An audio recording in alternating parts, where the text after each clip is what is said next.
What's up, guys? Strike Entertainment back in with another video. Today I'm going to be finally getting over to the questions that you guys ended up asking me in a Instagram poll that I put out just over a month ago. It took me a while to actually obviously get to these questions, considering that I've been very busy this last couple of weeks, but I'm very happy that I finally got to answer these questions. Anyway, I was asked a lot of great questions. I actually had to kind of trim some of them down because I got asked by multiple people on some of these questions that repeated. So to avoid any sort of repeats or staleness, I chopped some of them down. So if you don't hear your name, sorry, but it is what it is. If you guys want to be featured in any other upcoming videos, whether this be polls or anything like that, I definitely recommend you guys give the Instagram a follow. I will link it down in the description. I love to interact with the community that I have on YouTube over on Instagram. It's just an easy way to get in touch with all of you guys rather than making videos. So if you guys want to be featured in any of those upcoming stuff, because I do it all the time, I definitely would recommend go giving that a follow. Anyway, jumping right into the questions. The first question is going to come from the R6 main, and the question was, what is a good first airsoft gun? I've answered this question numerous times in the past, and on the field and online. It's a very common question, honestly, but my answer still stays the same. Otherwise, it would probably be a G&G combat machine. It is an M4. People kind of get like, oh, why an M4? I'm like, it's because it's probably one of the most popular guns in the airsoft world and also in the real world. So people are obviously going to imitate what they see in the real world with the airsoft world. I've answered this question as well in a more detailed video. I will actually link that as well. I'll probably put that as a card that was kind of going over the best starting airsoft guns in various different categories. So if you want a little bit more of an in-depth explanation on some of these good starting guns, I definitely recommend going to go check out that video instead, because there I actually explain it in a little bit more detail. So I would definitely go with the G&G combat machine. It's got a lot of great parts, it's easy to fix, and it's very reliable, and it's not gonna break the bank either. They run between $150 to $200 for a great M4 that's full metal. If you wanna stay away from the M4 platform, the only other option that I would really recommend would be like a SEMA AK. Those are really reliable out of the box. They're pretty sure full metal with some real wood furniture as well, and they're like $180. So if you want to stay away from the M4 and go a different route, the AK is probably the other alternative. Moving on to the next question is from the Kangaroo Fight Club. And this was such a really cool question I was not expecting to get asked. And it was, would you ever play Speed QB if you're given the opportunity? Absolutely. For those of you who don't know what Speed QB is basically the airsoft version of competitive paintball. If you guys have seen Speedball, which is exactly as it sounds, it's just very fast-paced paintball. It's the competitive version of paintball. Speed QB is the exact same thing, just substitute paintball for airsoft. And if I was given the opportunity to do that, I absolutely would, because I think it'd be a really fun thing to just take part in. I am a naturally competitive person, and I love playing airsoft as a sport, so to be able to mesh the two of them will be an awesome opportunity. Sadly, it's not very popular on the East Coast, especially in the Northeast, really, particularly. So I don't really have many opportunities to even do that. UBG, where I typically play, doesn't have really Speed QB, considering it's mainly outdoor and it's predominantly dominated by paintball players.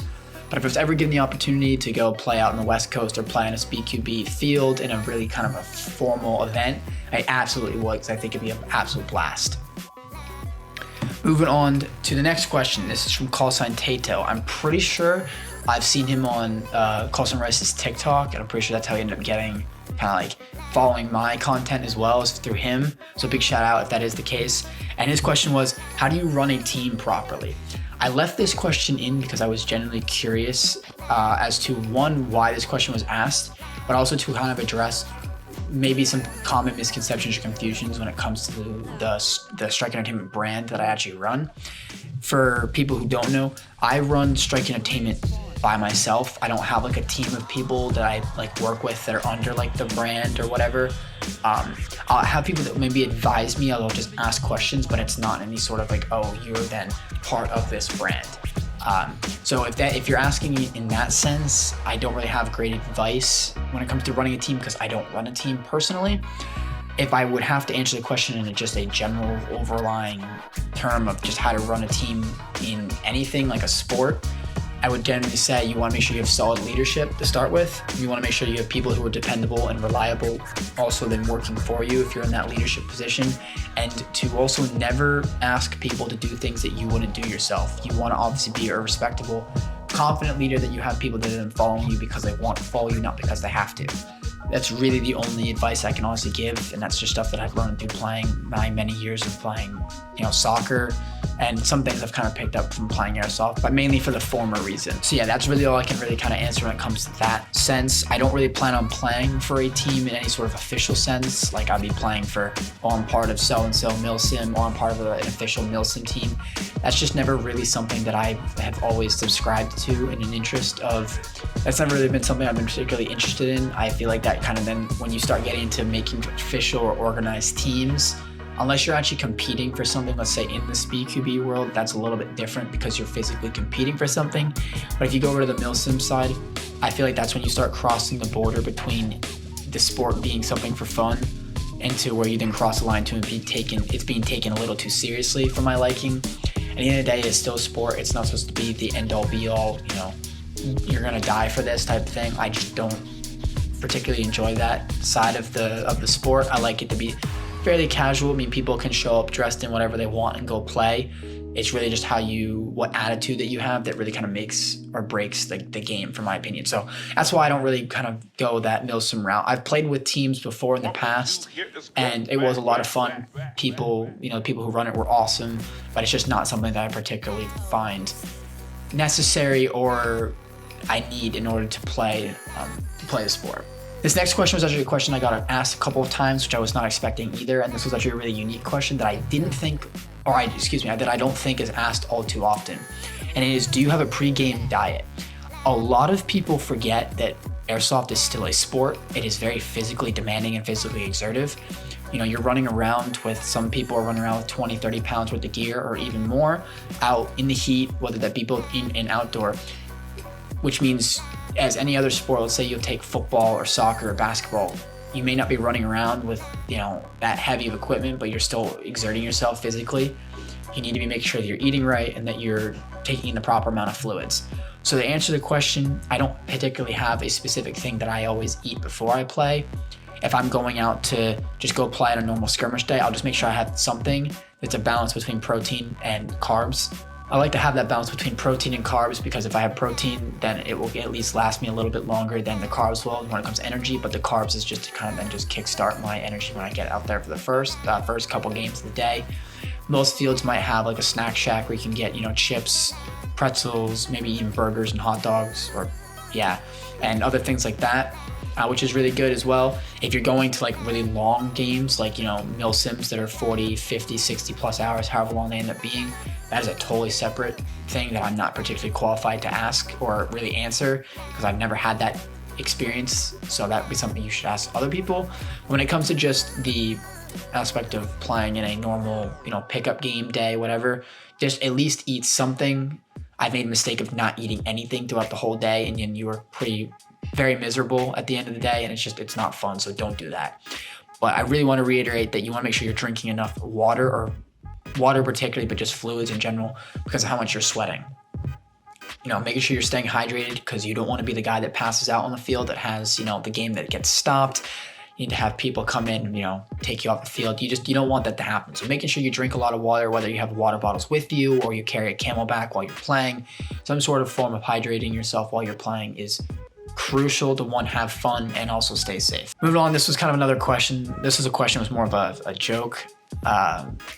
Was Donda or CLB. I am not a fan of really Drake or Kanye's music. I'm just not someone who finds the genre of music particularly interesting, but I left it in here just to kind of demonstrate or show that I got a very wide variety of various questions that were not just Airsoft related. But that's really the short and sweet answer. I don't listen to really any or either of their music. Doesn't mean they're not good artists. It's just not my cup of tea. So can't really pick on that one. Next question was, how long have you been playing Airsoft for? This is a two-part question because it depends on what you consider starting playing Airsoft. I count it as when I started playing seriously, as in playing, let's say every weekend, I'm starting to invest my money in gear, then that's a totally different date than when I started playing running around in the backyard with my friends. If I was running around the backyard with my friends, I started doing that like in 7th and 8th grade. I got a basic like $60, $70 low-powered AEG from, I think, Dick's Sporting Goods. And I would run around the backyard with friends and just play because we're young teenage boys and we thought it was fun. But if I were then to jump to when I started playing seriously, I would say that it ended up being right around the end of my sophomore year of high school is when I invested a sizable chunk of money into some gear and then my VFC Avalon that I still have. Bought that off of eBay secondhand. I got some of it pre-modded with various attachments and internal upgrades, and I still have it to this day. And that was really the gun that kind of started this whole process that you guys have now seen. That's kind of what just kickstarted me getting really interested and invested in the hobby. And now I'm here and I don't regret a thing. So yeah, that would really kind of be the answers to both of that. And that was a kind of a nice question because it rolls me right into the next one, which is when did I start Airsoft? I got my first Airsoft gun when I was 9, and it was a Springer gun that I would be using like in the backyard. It was something very simple and not overly over the top sophisticated, whatever. It was because one of my good friends, childhood friends who I'm still very close with today, had that I wanted, and I wanted to get one for my own, and I did. But then, as I just said, when I got my first real one that can be used at a field was when I was about 16 or so. And finally, the last question I'm going to answer, and this question I get a lot as well when people see me out in the field and see me in all my gear, is how much have I spent in Airsoft in total? This is a question, again, that can be kind of broken out into a couple of different categories, because if you count the camera equipment and the stuff that I use to make videos for like YouTube and stuff, that gives you a completely different number, because a lot of that stuff is almost as expensive as all my gear and guns that I have as well. But if I took out the cameras and, editing software and, microphone and whatever. So yeah, if I take out all my camera equipment and stuff that I've used for filming, I'd say just my gear and then the guns alone over the last 4 or 5 years, I've spent probably just over $2,000. Factor in the cameras and stuff, that'd probably pull my total about $3,000. And that's not counting any like the admissions to go play at fields or like admission fees to go play in various events. So I'd say, yeah, probably around $3,000 would be a good estimate for everything I've done so far with the YouTube, with my cameras. And that number always continues to grow. It never really kind of stops because, I'm always finding new things that I kind of want to get my hands on, whether that be upgrades to equipment for both my cameras or my editing software, or internals for guns, or attachments, or uniform, or clothing, not even uniforms, or gear, whatever it may be. That number always continues to grow, and that kind of changes every month. That really answers all those questions. If you guys have any other questions, feel free to shoot me a DM and I'll answer them. I definitely like making these videos. They're a lot of fun, and I love interacting with you guys. If you, as I said in the beginning, if you want to be featured in any of these videos, go give the Instagram a follow for sure. I do these polls a lot. I love interacting with you guys. And I hope to see more of your names in future polls in the near future. Other than that, that's really going to do it for this video. Thank you guys so much for watching. Make sure to leave a like and hit that subscribe button. And other than that, that's all I got to say. And I'll see you guys in the next one.